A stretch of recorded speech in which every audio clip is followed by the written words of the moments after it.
우리 그리스도인들을 포함한 이 세상의 모든 사람들이 가장 큰 무지, 그러니까 무식함을 드러내는 영역이 하나 있다고 생각됩니다. 여러분은 그것이 무엇이라고 생각합니까? 저는 성경에 근거하면 하나님에 대한 무지라고 생각이 됩니다. 세상 사람들은 그 무지를 불신앙과 반항심으로 드러냅니다. 에베소서를 읽어보세요. 영적 무지의 현상은 뭐냐 그러면 하나님을 불신하고 하나님께 강력하게 저항하는 태도를 드러낸다고 되어 있어요. 반대로 대부분의 그리스도인들은 그 무지를 수많은 하나님에 대한 오해, 하나님에 대한 억측을 만들어낸다고 생각합니다. 하나님을 믿는다고 고백하는 그리스도인들이 만들어낸 오해와 억측은 어떤 것들이 있을까요? 수많은 것들이 있겠죠. 대표적인 것 몇 가지만 이렇게 상기시켜 보려고 그래요. 첫째로는 하나님은 인간을 싫어해서 분노하고 심판만 한다고 오해하고 있는 거예요. 두 번째로는 어떤 사람이 예수님을 믿어서 구원을 받으면 그때부터 하나님이 그 사람을 괴롭힌다고 생각을 하는 것이에요. 엄청난 오해와 착각인 거지요. 세 번째로 구원받은 사람이 행복한 삶을 살고 세상에서 높아지는 것을 하나님은 절대로 원치 않는다고 생각하는 거예요. 그래서 그리스도인들은 높아질 수 없다, 그리스도인들은 행복해질 수 없다, 이것이 하나님이 그리스도인들을 다루는 방식이라고 오해하고 착각하는 것입니다. 그 외에도 수많은 오해와 억측들을 하면서 살고 있다고 생각합니다. 그렇다면 다른 것들은 우리가 차지하고라도 하나님은 진짜 자기 백성들이 높아지는 것을 싫어할까요? 절대로 그렇지 않습니다. 하나님은 자기 백성을 진정으로 높이기 위해서 죄로 타락하고 비참한 상황에 있는 그 사람들을 구원하기 위해서 자신의 고귀한 아들을 이 세상에 보내주셨습니다. 그래서 하나님은 죄로 인해서 본래 영광을 잃어버리고 비참한 상태에 떨어진 인간을 구원해서 다시 영광의 자리로 회복한 후에 그 가장 고귀한 신분인 자기 아들이라는 신분을 우리들에게 부여해 주신 것입니다. 그래서 하나님은 우리가 높아지기를 진짜 원해요. 우리가 진짜 잘 되기를 원하시는 분이에요. 성경에 수많은 증거가 있는데 그 중에 두 곳만 소개하려고 하는데, 하나는 누가복음 1장 48절에서 52절이에요. 이것은 예수님을 잉태한 마리아가 하나님이 자기에게 은혜를 부어서 그 잉태하는 은총을 입었을 때의 한 고백이에요. 그걸 마리아 찬가라고 그래요. 가장 유명한 마리아 찬가라고 부르는데, 이것은 마리아의 고백일 뿐만 아니라 우리를 향한 하나님의 마음이에요. 하나님이 어떻게 높이신다고 말해요? 읽어봅시다. 그의 여종의 비천함을 돌아보셨습니다. 보라, 이제 후로는 만세의 날을 복있다 일컬으리로다. 능하신 이가 큰 일을 내게 행하셨으니 그 이름이 거룩하시며 긍휼하심이 두려워하는 자에게 대대로 이르는도다. 그의 팔로 힘을 보이사 마음의 생각이 흩으셨고 권세 있는 자를 그 위에 내리치셨으며 비천한 자를 높이셨고. 자, 다른 거 다 잊어버려도 반복되는 단어가 뭐예요? 비천한 자를 돌아보시고 비천한 자를 높이시고. 여러분, 돈이 많든 적든 모든 인간은 하나님 앞에서 비천한 존재들이에요. 왜? 완전히 죄 아래 굴러떨어져서 마귀의 종이 되어서 썩어질 것을 붙잡고 살다가 썩어질 인생이 될 수밖에 없는 비천한 존재들이었단 말이에요. 근데 하나님께서 마리아에게 찾아오셔서 성령으로 예수를 잉태하게 했을 때 그것이 도대체 무엇을 의미하냐고 마리아가 고백하기를 비천함을 돌아본 것이다, 비천한 자를 높여준 행위다, 그렇게 말한다 이 말이에요. 사실이에요. 예수를 잉태한 마리아가 그렇게 되었듯이 예수님 믿는 사람은 비천한 상태에서 하나님이 그를 높여주신 행인 거예요. 나가서 에베소서 2장 4절에서 6절 말씀을 같이 읽어봅시다. 긍휼이 풍성하신 하나님이 우리를 사랑하신 그 큰 사랑을 인하여 허물로 죽은 우리를 그리스도와 함께 살리셨고 너희는 은혜로 구원을 받은 것이라 또 함께 일으키사 그리스도 예수 안에서 함께 하늘에 앉히시니. 자, 이 말은 이걸 우리 그리스도인들이 제대로 이해만 한다 그러면 도대체 우리 그리스도인들은 얼마만큼 현재 높아져 버렸는가를 알려주는 말씀이에요. 이따가 설명하겠지만 너무 높여버려가지고 이게 현실적으로 잘 안 와닿는 거예요. 그러니까 이런 말씀을 해도 안 믿는 거예요, 그리스도인들이. 그런데 이제 그리스도인들은 어떤 사람이라 그래요? 긍휼이 풍성하신 하나님이 우리를 사랑하신 그 큰 사랑을 인하여 허물로 죽은 우리를 그리스도와 함께 뭐 하시고? 살리셨어요. 영적 죽음에서 우리를 살려냈어요. 자, 그 다음에 다음 절 6절에 뭐라고 했어요? 또 함께 일으키사 그리스도 예수 안에서 함께 어디에 앉혔대요? 하늘에 앉혔다. 이건 이제 부정과거형으로 돼 있어요. 아니, 우리는 지금 땅에 이 예배당 안에 앉아 있는데 성경은 가르치기를 그리스도 예수 안에서 함께 하늘에 앉혔다 이렇게 말한다. 도대체 이게 무슨 말이에요? 여러분, 예수 믿어 진짜 구원받으면 그 순간에 그 사람이 그리스도와 연합됩니다. 아멘. 그리스도와 연합이 되는 거예요. 그러므로 그리스도가 죽고 부활하고 하늘에 승천해서 하나님 보좌 우편에 앉으신 그 앉으신 그리스도와 우리가 연합이 되어 있기 때문에 우리는 지금 현재 영적으로는 그리스도와 함께 하늘에 앉아있는 사람이라고 말한다. 앞으로 가서 앉을 것이 아니라 그리스도와 연합이 되는 순간에 우리가 이렇게 되었다고 말해. 그리스도에 도대체 얼마만큼 높아진 사람이냔 말이야. 근데 이걸 우리가 모른단 말이야. 그러니까 맨날 자기 들여다보고 끙끙거리고 낙심하고 좌절하고. 그래서 우리가 교회가 복음이 필요한 거예요. 꼭 예수 안 믿는 사람에게만 복음이 필요한 것이 아니라 예수 믿어서 자기 아이덴티티가 뭔지 모르는 사람들에게 복음을 들려줘서 예수 믿고 그리스도와 연합이 된 사람은 도대체 얼마만큼 우리의 신분이 고귀하게 되었는가, 그것을 다시 상기시키기 위해서 복음이 필요하다 이 말이에요. 근데 성경은 뭐라고 말하느냐? 우리가 먼 미래의 어느 날 하나님의 보좌 우편에 그리스도와 함께 앉을 것이라고 말하지 않고 우리가 이미 그리스도와 함께 지금 하늘에 앉혀 있다는 거예요. 얼마나 우리 그리스도인들이 대단한 존재가 되었는가 하는 것을 알려주는 것이죠. 뭘 말해요?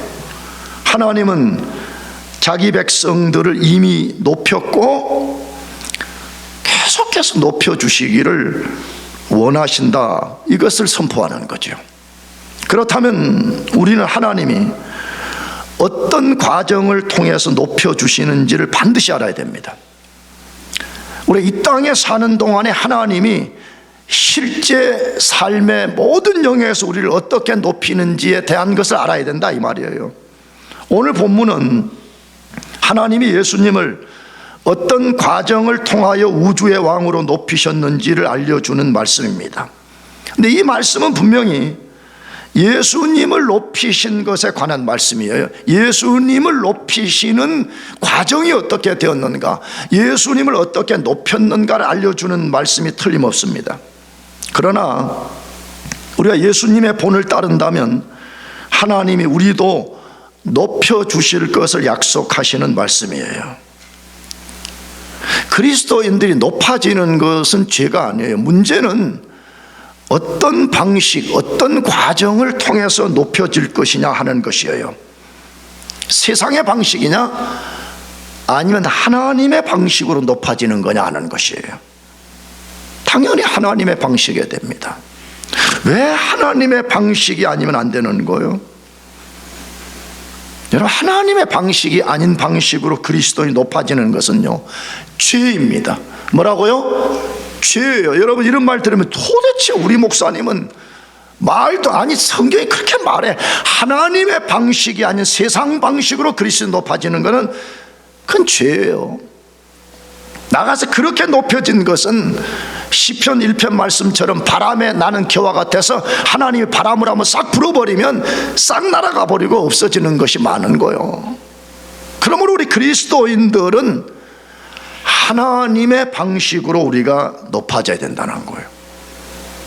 자, 그러면 하나님은 어떤 과정을 통해서 우리를 높여주실까요?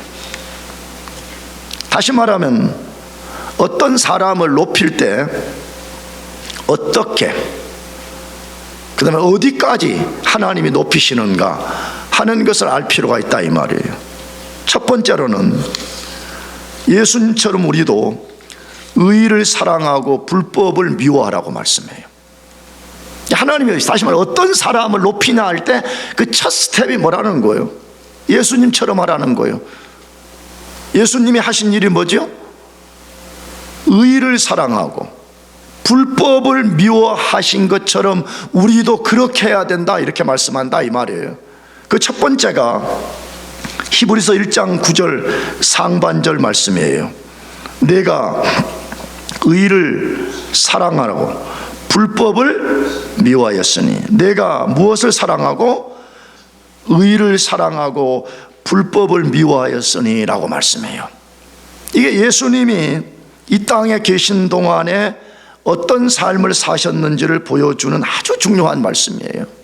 예수님은 첫사람 아담과 달리 하나님이 원하시는 삶만을 사셨습니다. 그 삶을 오늘 본문 이 두 단어로 요약한 거죠. 뭐라고? 의를 사랑하고 불법을 미워하셨다라고 말씀했습니다. 여러분, 의를 사랑했다는 말은 무슨 말이에요? 그냥 단순한 해석은 옳은 것, 항상 하나님 보시기에 옳은 것, 다른 말로 하면 진리만 쫓고 살았다 그 말이죠. 불법을 미워하셨다는 말은 뭐예요? 죄를 철저히 배척하셨다는 말이죠. 왜? 요한일서에 죄는 불법이고 불법은 죄라 그렇게 말했으니까, 불법을 미워했다는 말은 죄를 철저히 배격하며 사셨다 그 말이죠. 예수님을 구주로 믿는 우리도 철저히 그렇게 해야 됩니다.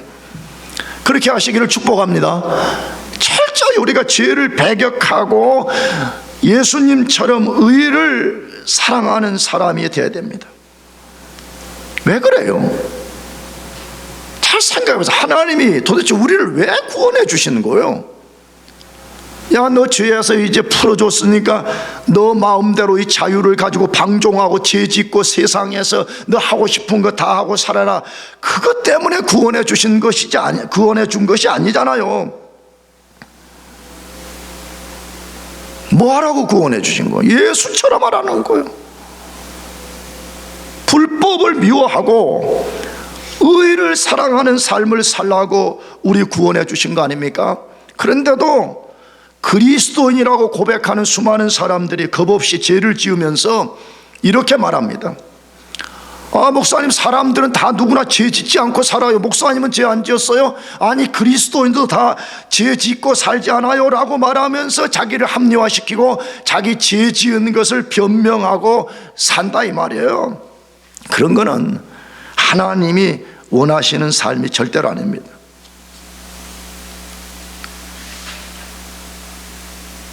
성경을 오용하는 그리스도인들이 많잖아요. 요한일서 1장 9절 그리스도인의 비누라고 일컬어지는 말씀. 만일 우리가 우리 죄를 자백하면 저는 미쁘시고 의로우사 우리 죄를 사하시며 모든 불의에서 깨끗게 하실 것이라. 우리가 이 회개만 하면 되는 거 아니오 하고 겁없이 죄를 짓는 사람들이 얼마나 많은지 몰라요. 내가 볼 때는 그런 사람들은 둘 중에 하나예요. 거듭나지 않았든지 아니면 아직 복음의 일도 모르는, 복음의 ABCD도 모르는 사람들이 그렇게 하는 거죠. 진짜 그리스도인은 불법을 미워하라고 말해. 그러나 그것으로 끝나는 것, 소극적으로 나는 죄를 안 지었어요, 그게 그리스도인의 전부가 아니라 그리스도인은 마땅히 죄를 안 지을 뿐만 아니라 의를 사랑하는 사람이 된다. 그렇게 되시길 축복합니다. 의를 사랑하는 사람이 돼야 돼. 그런데 예수님이 의를 사랑했다고 하는 말씀은 단순히 옳은 것을 행했다는 말씀을 훨씬 넘어서는 말씀입니다. 하나님을 사랑했다는 말씀입니다. 하나님과 올바른 관계를 맺는 그 일에 헌신했다, 그 말입니다. 하나님과 친밀한 관계 속에 살기를 갈망하고 그것을 사랑하고 살았다는 말씀입니다. 근거는 뭐죠? 성경에서 의, righteousness라는 이 단어는 하나님과 관계된 단어예요. 다시 말하면 하나님과 올바른 관계를 나타낼 때 의라는 단어를 쓰는 거거든요. 그러니까 예수님이 의를 사랑했다는 말은 뭐겠어요? 다른 어떤 상황 속에서도 하나님과 올바른 관계를 맺기를 사모하고 살았다, 이 말이에요. 복음서를 읽어보면 진짜 그런 거 아니에요? 예수님은 오직 하나님의 뜻을 행하기 위해서 오셨다라고 말씀하잖아요. 심지어 자신이 말한 거, 임의로 말한 것이 아니라 하나님의 것을 말한다라고 말씀하시면서 하나님과 친밀한 관계 속에 거하는 것만을 사모하며 사셨습니다. 그래서 이 땅에 계신 동안에 모든 유혹, 협박, 죽음을 이겨내며 불법을 미워하고 의만 사랑하고 사셨습니다. 모든 그리스도인이 이렇게 살아야 됩니다. 분명한 사실은 우리가 예수님처럼 절대 완벽할 수는 없습니다. 그러나 우리가 예수님을 따르는 진짜 제자들이라는 마땅히 그렇게 살도록 몸부림을 치고, 그렇게 사는 것 때문에 희생을 당하고, 그렇게 사는 것 때문에 바울의 고백과 같이 몸에 흔적을 가져야 돼요. 아멘? 아멘? 좀 예수 따르는 것 때문에 고난을 받았습니다. 예수 따르는 것 때문에 난 내 몸에 흔적이 있습니다. 뭐 좀 이런 걸 가지고 우리가 살아야 되지 않겠습니까? 그런데 안타까운 것은 우리 그리스도인들이 의를 사랑하지 않고 적당히 불법을 사랑하는 삶을 삽니다. 이유가 뭐예요? 성경은 아주 명료함에도 불구하고 왜 우리가 적당히 불법을 사랑하고 불법과 타협하면서 사냐, 이 말이에요. 예수님처럼 의를 사랑하고 불법을 미워하는 삶을 살면 세상에서 살아날 수가 없을 것이라는 두려움 때문에 그렇습니다.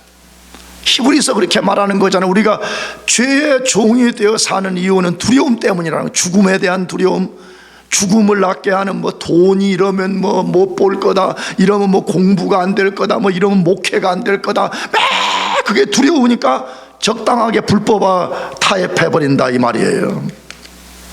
그렇지 않습니다. 불법을 미워하고 의를 사랑하면 세상에서 못 살아날 것이다. 그거는 마귀가 우리를 속이는 거짓말인 거죠. 물론 우리가 정직하게 말해야 되죠. 의 때문에 내가 모든 각오를 하고 걸어가게 되면 때로 핍박도 받고 손해도 보는 일이 발생할 수 있습니다. 그러나 만약에 진짜 내가 의 때문에 그런 일을 당했다면 그건 하나님이 크게 기뻐하시는 일이고요, 우리가 마땅히 기뻐해야 될 일입니다. 왜 그래요? 마태복음 산상설교 5장에서 7장을 읽어보게 되면 의를 위해서 핍박을 받는 사람이 진짜 하나님의 자녀라잖아요. 아멘? 아멘?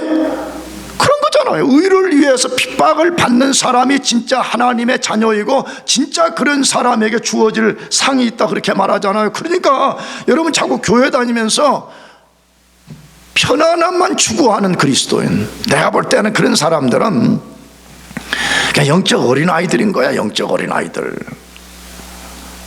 오늘 성경의 말씀처럼 우리가 의를 위해서 핍박을 받을 각오를 하고 살아라 이 말이야. 근데 두려워할 것이 없습니다. 왜? 우리가 진짜 불법을 미워하고 의를 사랑한다면요, 하나님은 그런 사람을 금방 알아버려요. 하나님이 모르시는 사람이 어디 있어요? 그리고 하나님이 그런 사람을요, 생명의 싹으로 확삼해가지고 그런 사람들은 어떤 상황에서 살아나게 만들어줍니다. 믿으시기 바랍니다. 우리가 겁을 먹고 불법과 타협해버리니까 하나님은 쫙 무슨 안드로메다에 계신 하나님처럼 느껴지는 거지, 우리가 불법을 진짜 미워하고 의를 사랑한다 그러면요, 그 하나님이 살아계셔서 불꽃처럼 우리 삶 속에 역사한다는 걸 우리가 분명히 알게 돼요. 여러분, 그런 사람들은요 가장 안전한 사람이에요. 여러분, 누가 가장 안전해요? 하나님 안에 있는 사람이에요. 내가 지난주에도 설교했네. 하나님은 우리를 양으로 양에 비유했어요. 여러분, 양은 언제 가장 안전한 거예요? 양은 자기 하고 싶은 대로 아무데나 벌판을 돌아다니는 양이 안전한 거예요? 아니면 목자의 돌봄 속에 있는 양이 안전한 거예요? 여러분, 목자의 돌봄 속에 있는 양은요, 저 철조망 너머의 이리떼 아니면 숲속의 이리떼들이 양을 공격하려고 우르렁거리고 있어도요, 목자가 딱 지키고 있으면요, 그 양은 절대 안전한 것입니다. 우리가 불법을 미워하고 의를 사랑하면요, 그건 하나님께 영광을 돌리는 것일 뿐만 아니라 반대로 우리 삶에 가장 안전한 것이에요. 가장 안전한 것. 성경을 읽어보세요. 어떤 사람이 가장 안전하고 복이 있고 행복하고 영원한 소망이 있다고 말하는지. 여러분과 제가 예수님처럼 불법을 완전히 배격하고 의만 사랑해서 살기를 축복합니다. 두 번째, 그런 사람들에게 하나님이 즐거움의 성령을 부어주십니다. 하나님이 어떤 사람을 높이는 두 번째 스텝이 뭐라고요? 만일 어떤 사람이 불법을 배격하고 의를 사랑하는 삶을 살면 하나님이 그 사람에게 뭘 부어주신다고요? 성령을 부어주신다고 말씀합니다. 그것이 1장 9절 하반절이죠. 그러므로 하나님이, 곧 주의 하나님이 즐거움의 기름을 주께 부어라고 되어 있습니다. 나는 사실은 이게 현대 번역이 오히려 더 어렵게 만들었다고 생각해요. 이거는 예수님에 대한 말씀이에요. 예수님이 불의를 미워하고 의를 사랑하는 삶을 사셨을 때 하나님이 예수님에게 어떤 일을 해 주셨는지를 알려주는 말씀이지요. 하나님이 성령을 예수님께 부어주셨습니다. 뭘 보여줘요? 예수님은 성령의 사람이셨습니다. 예수님은 신성을 가진 하나님의 아들이심과 동시에 그의 인성 부분에 있어서는 그는 철저하게 성령에 지배된 사람이었다고 소개하는 거죠. 왜 그래요? 성령으로 잉태했습니다. 아멘. 성령으로 잉태했잖아요. 두 번째로, 공생애를 시작할 때도 성령으로 세례를 받으셨습니다. 새 인류의 대표자가 되기 위해서 시험을 받을 때도 성령에 이끌려 마귀에게 시험을 받았다 그렇게 되어 있습니다. 공생애 전체가 오직 성령의 능력을 덧입고 귀신을 내어 쫓고 병자를 치유했다라고 되어 있습니다. 십자가에서 죽고 장사된 후에 성령의 역사로 부활되었다고 성경은 말하고 있습니다. 마지막, 예수님이 높아지실 때도 하나님이 예수님께 성령을 부으신 후에 그렇게 해 주셨습니다. 무엇을 보여줍니까?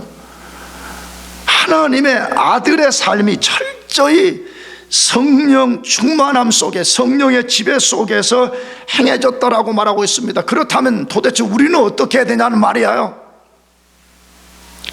하나님의 아들이 오직 성령의 능력을 입어서 그의 생애를 보내셨다면 우리같이 유한하고 우리같이 무능하고 우리같이 땅의 티끌 같은 인생들은 도대체 무엇을 의지하고 무엇에 지배된 삶을 살아야 되냐는 것입니다.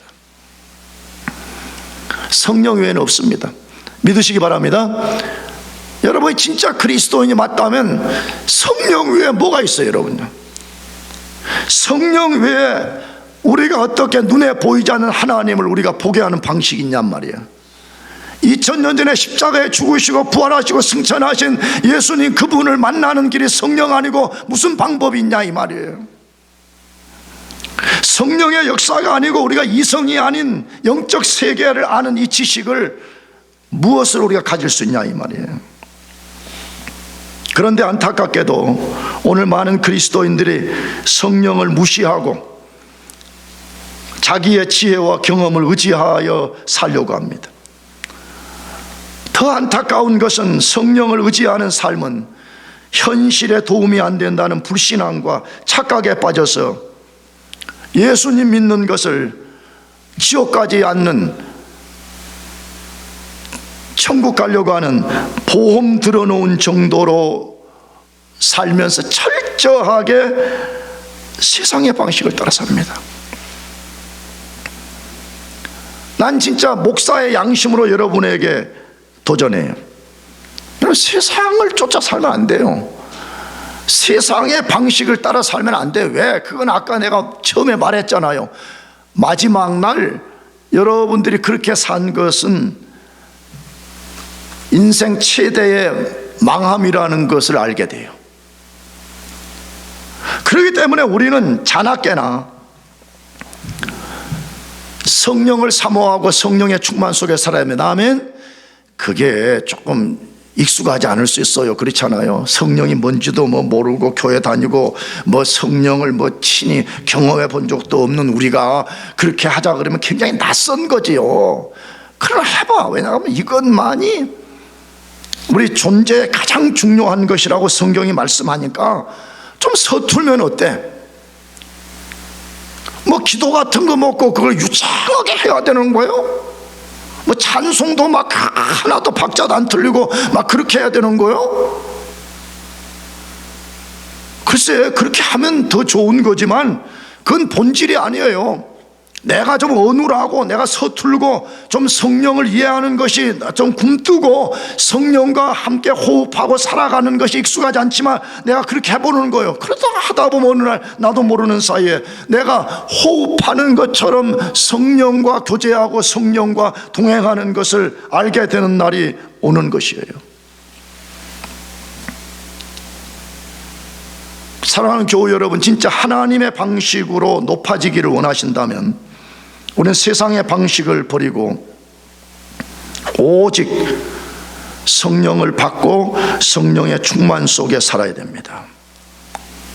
자, 그러면 다시 질문. 하나님이 어떤 사람에게 자신의 성령을 부어주십니까? 예수님처럼 의를 사랑하고 불법을 미워할 때 성령을 부어주십니다. 이 길 외에는 없어요. 왜 이 길 외에는 없냐 그러면 성령은 거룩한 영이십니다. 믿습니까? 여러분, 거룩한 영이 어떻게 죄와 불법 속에 살고 그걸 사랑하는 사람 속에 성령이 부어질 수가 있겠습니까? 그거는 성령 자체에 불가능해요. 그러므로 우리는 오직 불법을 미워하고 의를 사랑하는 삶을 살게 될 때 하나님이 성령을 우리에게 부어주시는 거예요. 그런데 하나님이 부어주시는 성령을 무엇이라고 소개했어요? 즐거움의 기름이라 그렇게 말했습니다. 무슨 기름요? 즐거움의 기름. 그러니까 성령을 구약 용어로 기름이라고도 묘사를 하는데 실제 성령은 기름이 아니에요. 인격체지요. 그런데 그 성령을 묘사하는 형용사가 뭐예요? 즐거움의 기름이라 그렇게 되어 있습니다. 뭘 알려주는 거예요? 여러분, 진짜 성령을 받으면 얼마나 좋은 것인가 하는 거죠. 성령을 체험해 본 적이 없으니까 성령을 받으면 광신자가 될 것이다. 성령을 받으면 성령이 오히려 우리의 족쇄를 채워가지고 우리 삶의 기쁨을 빼앗아갈 것이라는 착각 속에 사는데 성경은 아니라고 말한다 이거예요. 성령은 어떤 분이요 말할 때 즐거움의 영이라 그렇게 말한다 이 말이에요.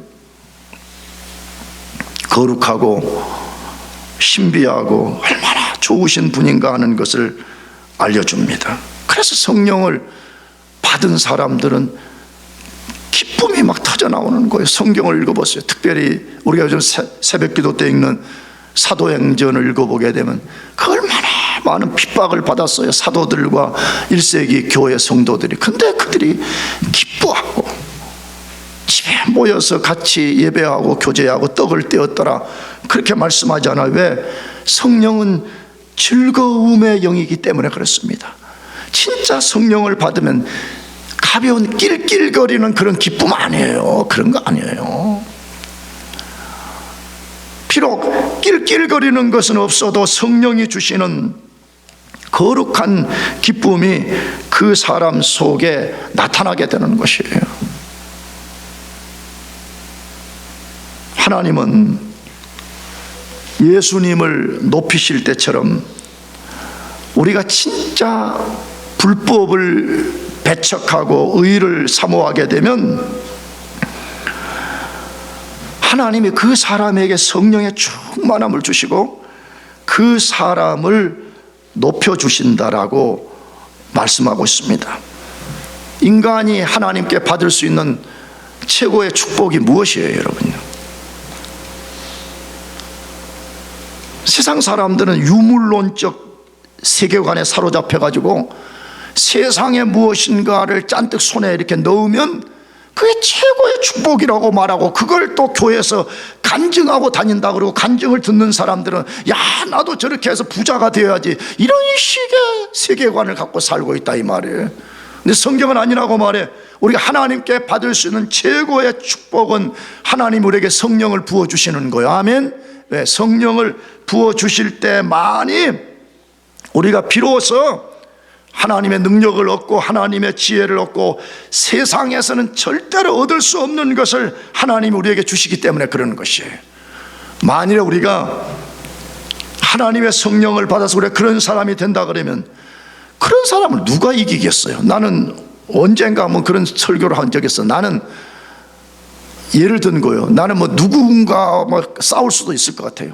그러나 나는 누구하고 절대 안 싸우냐 그러면 성령 충만한 사람은 안 싸워요. 왜냐하면 그 사람 속에 하나님의 영이 그 사람에게 부음받은 사람인데 어떻게 내가 그 사람을 이기겠어요? 그렇잖아요. 성경을 잘 보세요. 성령의 사람들을 누가 이겨냈냔 말이에요. 골리앗이 성령에 사로잡힌 소년 다윗을 이기지 못했잖아요. 성령에 사로잡히는 것만이 가장 큰 축복이에요. 하나님이 어떤 사람을 높일 때 그 방식을 쓴다는 걸 똑똑히 오래 기억해야 돼. 그래서 영광교회 여러분들 모두가 진짜 성령 충만하기를 축복합니다. 아멘. 성령 충만함을 사모해요. 성령 충만해지는 거, 그것을 위해서라 그러면요, 친구도 버려버려. 목사님은 너무 과격하다고. 단 1도 과격하지 않아요. 내가 볼 때 별로 예수님 알지도 못하는 친구를 못 버려가지고 거기서 삐걱거리는 사람들은 성령 충만을 받는 것이 거의 불가능해. 성령을 받는 그 일을 위해서 사활을 걸어요. 왜? 그를 받아야만이 하나님은 비천한 우리를 높이신다고 말씀하기 때문에 그러는 것이에요. 마지막 세 번째로, 하나님이 어떤 과정을 통해서 사람을 높여요? 하나님이 성령 충만한 사람을 마침내 고귀하게 만들어주고 아주 뛰어나게 만들어주신다고 말씀해. 그게 1장 9절 하반절에 주를 동류들보다 뛰어나게 하셨도다. 주를 누구들보다? 동류들보다 뛰어나게 하셨도다라고 말씀합니다. 하나님이 의를 사랑하고 불법을 미워한 예수님께 성령을 부으시고 성령을 통해서 예수님을 동류들보다 뛰어나게 해주셨다라고 되어 있습니다. 자, 여기 동류들이 누군가 하는 것 때문에 뭐 해석적인 분분함이 있습니다.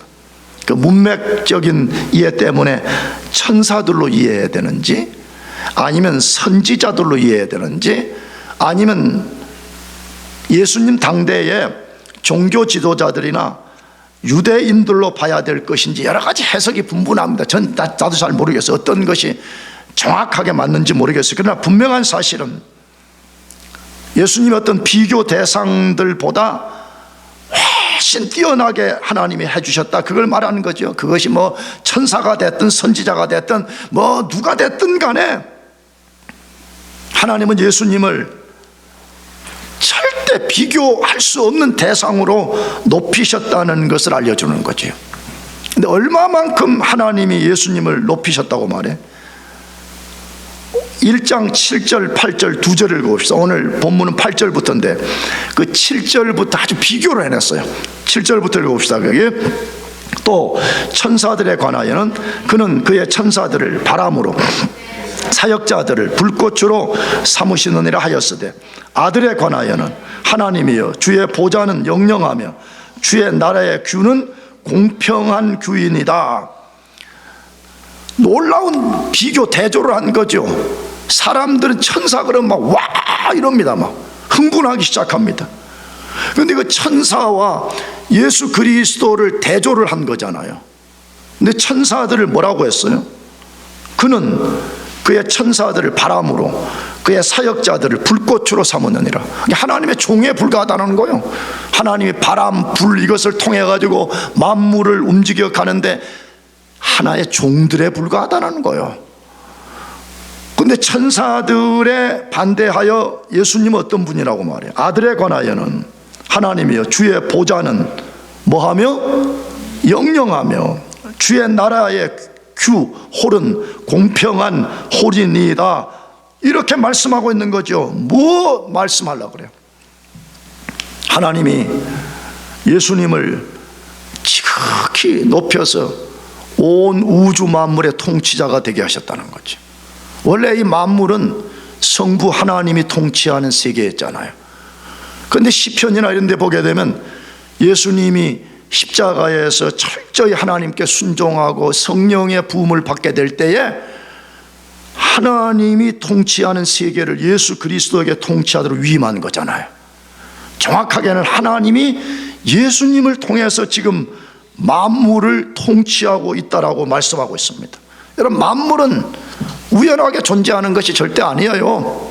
과학자들은 뭐 어떤 법칙이라고 말하지만 성경은 만물은 만물의 왕이신 예수님이 지금 만물을 붙잡고 계신다고 말해요. 아멘. 그래서 우리가 존재하고 있는 것이에요. 하나님이 어떤 방식으로 사람을 높이시는지를 우리가 꼭 기억해야 돼요. 왜? 다 우리는 높아지고 커지고 뭔가 이 세상에서 인생이 나름대로 의미 있게 살고 싶은 욕망이 있잖아요. 그러나 단순히 그냥 마음의 소망을 갖는다고 커지는 것이 아니라 이 말이에요. 높아지는 게 아니라 이 말이에요. 그러면 어떻게 해야 되냐 이 말이에요. 예수님처럼 의를 사랑하고 불법을 미워하는 사람이 되어야 됩니다. 그렇게 살아봅시다. 아멘. 그렇게 해봐요. 작은 것 하나라도 쉽게 불법과 타협하고 편리함 때문에 불법을 탁 손에 넣어버리고 그렇게 하면 그거는 여러분 자신을 속일 수 있는지 몰라도 성령을 속일 수가 없는 것입니다. 성령님이 그걸 즉각 알아버립니다.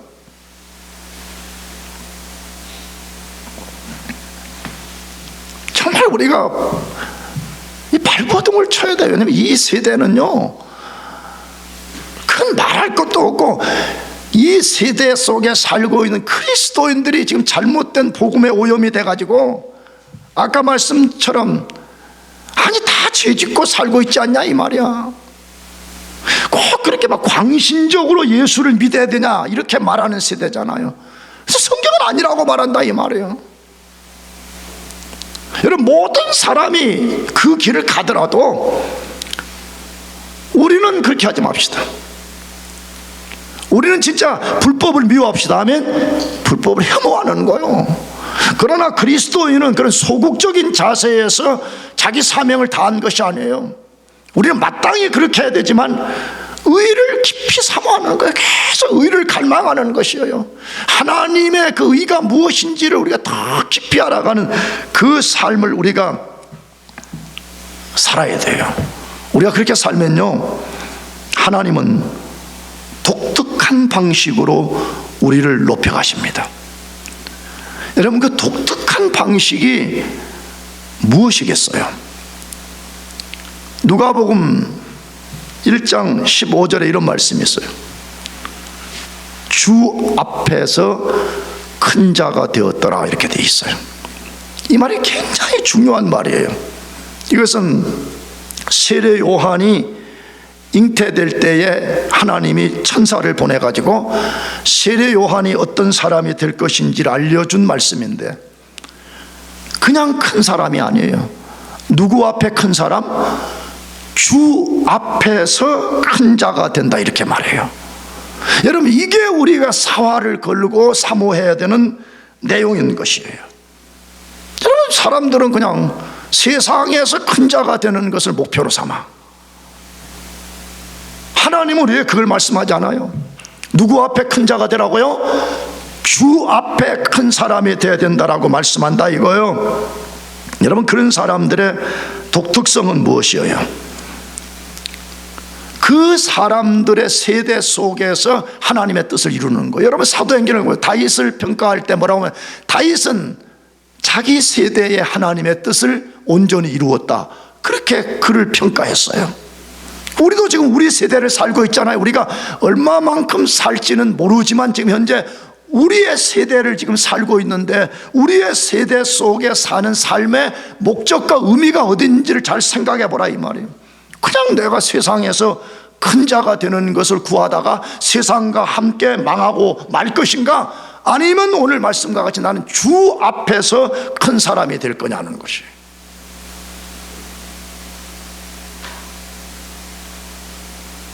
성경에 우리의 롤 모델이 되는 믿음의 조상들을 잘 보세요. 그들은 세상에 큰 사람들이 아니었습니다. 주 앞에서 큰 사람들이었습니다.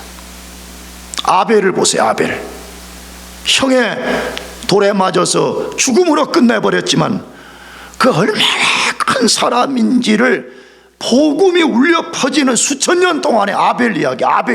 오늘 또 지금 전 세계 어딘가에 아벨을 설교하는 목사가 있을 거예요. 그러잖아요.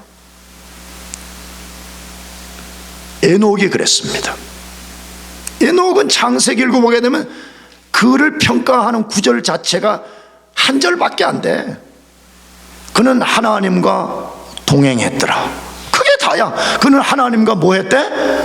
동행하는 삶이 전부에, 그거 한 구절인데 이게 영원히 울려 퍼져. 영원, 예수 그리스도가 오시는 그날까지 에녹을 통해서 우리 삶에 도전을 주고 있잖아요. 노아가 그랬으면, 노아가 모든 세대가, 그 세대에 노아 시대 때 사람이 몇 명이었는지 모르겠어요. 뭐 또 학자들은 몇 명이라고 또 통계를 내고 그랬던데, 근데 우리가 알지만 노아와 그 나머지 7 식구, 성경이 뭘 말하려고 그래요? 뭐가 진짜 하나님의 독특함으로 그 사람을 높이는 방식이냐, 이 말이에요. 뭐가 진짜 높여지는 거냐, 이 말이에요. 한 번 더, 여러분, 세상의 수천 년 역사 동안에 얼마나 많은 부귀영화, 세상에 수많은 고관 대작들이 왔다 갔어요. 그러나 하나님은 그런 사람들 기억도 안 합니다. 그런 사람들은 하나님 나라의 리스트에 올라갈 후보도 되지 못합니다. 성령을 부어서 독특한 방식으로 하나님이 높인 사람들이 성경의 수많은 곳에 보석처럼 이렇게 박혀 있잖아요. 여러분, 우리는 노아가 아니어도 괜찮아요. 우리는 뭐 빌리그레암 같이 위대한 설교자가 아니어도 괜찮아요. 그냥 무명의 그리스도인도 상관없다, 이 말이에요. 그러나 우리가 우리 세대를 살면서 하나님이 저와 여러분들을 독특한 방식으로 높여주시는 거예요. 그게 뭐라고? 하나님을 증거하는 거예요. 하나님, 그분이 만왕의 왕이시오 만주의 주시라는 것을 우리를 통해서 증거하고 사는 거예요. 여러분, 그런 사람은 영원히 하나님께 기억이 되어요. 영원히. 잘 생각해 보세요. 잠깐 있다가 썩어 없어질 그것을 위해서 우리가 살아야 돼요? 아니면 우리의 이름이 보석처럼 하나님께 계속 기억되고 빛나고 그런 사람으로 살아야 돼요? 오늘 성경은 너무 자명합니다. 하나님이 어떤 사람을 어떤 과정을 통해서 어떻게 높이는가를 말씀하는데, 먼저 죄를 미워하고 의를 사랑하라고 말해. 다시 그렇게 해봅시다 하면, 나도 여러분도 삶의 현장에서 한번 다시 또 도전해 봅시다. 그러면 반드시 하나님이 성령을 부으시고 그의 독특한 방법을 통해서 우리를 높이시고 우리를 하나님 앞에서 큰 사람으로 만들어준다고 말씀해. 나는 영광교회에 속한 우리 교우들 모두가 그렇게 되기를 원합니다.